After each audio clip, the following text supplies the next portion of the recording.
ರಾಯಚೂರು ಜಿಲ್ಲೆಯ ಲಿಂಗಸೂರು ತಾಲೂಕಿನಲ್ಲಿ ಇವಾಗ ಕೋಟಾ ಗ್ರಾಮದಲ್ಲಿ ಬಂದಿರುವಂತದ್ದು. ಕೋಟಾ ಗ್ರಾಮದಲ್ಲಿ ಬಂದಿರುವಂತಹ ಮುಖ್ಯ ಉದ್ದೇಶ ಏನಂತ ಹೇಳಿದ್ರೆ, ಇಲ್ಲಿ ಒಂದು ಭೀಕರವಾದ ದುರ್ಘಟನೆ ನಡೆದಿದೆ. ಇಲ್ಲಿ ತಾವೀಗ ಕೆಳಗಡೆ ನೋಡ್ತಾ ಇರಬಹುದು, ಇಲ್ಲಿ 2 ವೀಲರ್ ವೆಹಿಕಲ್ ಟಚ್ ಆಗಿ ಮೇಲೆತ್ತಿದೆ. ಸ್ವಲ್ಪ ಜೂಮ್ ಮಾಡಪ್ಪ. 2 ವೀಲರ್ ವೆಹಿಕಲ್ ಟಚ್ ಆಗಿ ಮೇಲೆತ್ತಿದೆ.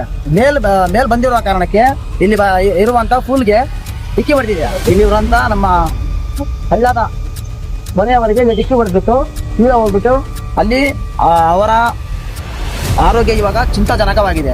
ಬನ್ನಿ ನಾನು ತೋರಿಸ್ತೀನಿ ಅವ್ರದ್ದು ಯಾವ ತರ ಆಗಿದೆ ಅಂತ ಪರಿಸ್ಥಿತಿ. ಆಂಬುಲೆನ್ಸ್ ಏನಿದೆ?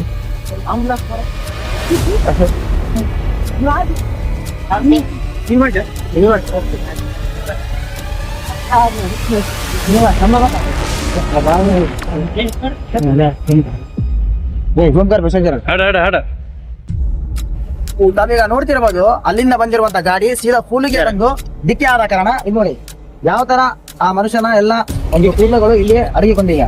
ಈ ತರ ಬಂದ್ಬಿಟ್ಟು ಅವರ ಬಲವಾದ ಪೆಟ್ಟು ಬಿದ್ದಿರುವುದರಿಂದ ಅವರ ಈಗ ಜೀವ ಚಿಂತಾಜನಕವಾಗಿದೆ. ನಾನು ತೋರಿಸ್ತಾ ಇದ್ದೀನಿ ಯಾವ ತರ ಇದೆ ಅಂತ ಹೇಳಿದಾಗ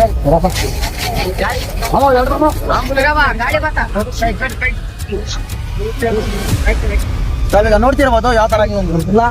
ತೊಳೆಗೆ ಪೆಟ್ಟು ಬಂದಿರುವ ಕಾರಣ ಅವರ ಜೀವಕ್ಕೆ ತುಂಬಾ ಅಪಾಯ ಉಂಟಾಗಿದೆ.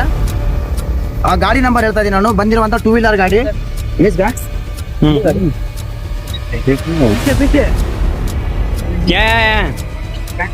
ನಾವೀಗ ನೋಡ್ತಿರೋದು ಫ್ಯಾಷನ್ ಅಂತೇಳಿ ಗಾಡಿ, 2 ವೀಲರ್ ಗಾಡಿ ನಂಬರ್ ಇದೆ KA36B0667 ಅಂತೇಳಿ. ನೋಡಿ ಗಾಡಿ ಯಾವ ತರ ಆಗಿದೆ ಅಂತೇಳಿ ತೋರ್ತಾ ಇದ್ದೀನಿ ನಾನು. ಇವಾಗ ಗಾಡಿ ಎಲ್ಲ ನುಚ್ಚು ನೂರು ಆಗ್ಬಿಟ್ಟಿದೆ ನೋಡಿ. ಗಾಡಿ ಹೊಡೆದಿರುವ ರಭಸಕ್ಕೆ ಗಾಡಿ ಎಲ್ಲ ನುಚ್ಚು ನೂರು ಆಗ್ಬಿಟ್ಟಿದೆ. ಗಾಡಿ ಎಲ್ಲ ನುಚ್ಚು ಆಗ್ಬಿಟ್ಟಿದೆ. ಇವಾಗ ಸದ್ಯಕ್ಕೆ ಅವರ ಪರಿಸ್ಥಿತಿ ತುಂಬಾ ಚಿಂತಾಜನಕವಾಗಿದೆ. ಇದೇ ತರದ ಡೈಲಿ ವಿಡಿಯೋಸ್ಗಾಗಿ ರಣರಂಗ ನ್ಯೂಸ್ ನೋಡ್ತಾ ಇರಿ. ಸುವರ್ಣ ಇನ್ನೊಂದು ವಿಡಿಯೋದ ಮುಖಾಂತರ. ಸದ್ಯಕ್ಕೆ ಸಿಕ್ಕಿರುವ ಮಾಹಿತಿ ಪ್ರಕಾರ ಹುಡುಗನ ಹೆಸರು ಪ್ರಜ್ವಲ್. ಹಟ್ಟಿ ಚಿನ್ನದ ಗಣಿಯಲ್ಲಿ ವಾಸವಾಗಿದ್ದಾನೆ. ಹಟ್ಟಿ ಚಿನ್ನದ ಗಣಿಯ ಗಾಂಧಿ ಮೈದಾನದಲ್ಲಿ ಅವರ ಮನೆ ವಾಸವಾಗಿದ್ದಾನೆ. ನಮ್ಗೆ ಹಟ್ಟಿ ಚಿನ್ನದ ಗಣಿ ಪೊಲೀಸ್ ಠಾಣೆಯ ಸಿಬ್ಬಂದಿಗಳು ಆಲ್ರೆಡಿ ಬಂದ್ಬಿಟ್ಟಿದ್ದಾರೆ, ತನಿಖೆಯನ್ನು ಮಾಡ್ತಿದ್ದಾರೆ.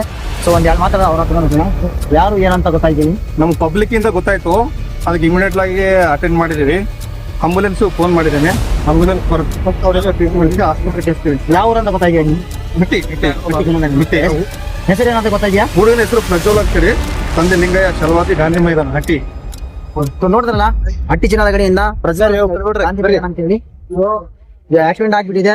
ಇವಾಗ ಸದ್ಯಕ್ಕೆ ಪೊಲೀಸ್ನವರು ಖುದ್ದಾಗಿ ಆಂಬುಲೆನ್ಸ್ ಗೆ ಫೋನ್ ಮಾಡ್ಬಿಟ್ಟು ಅವ್ರು ಕರೆದಿದ್ದಾರೆ. ನೋಡೋಣ ಆಂಬುಲೆನ್ಸ್ ಅವಾಗ ಬರುತ್ತೆ ಮತ್ತೆ ವಿಚಾರಣೆ ಯಾವ ತರ ನಡೀತೆ ಅಂತ.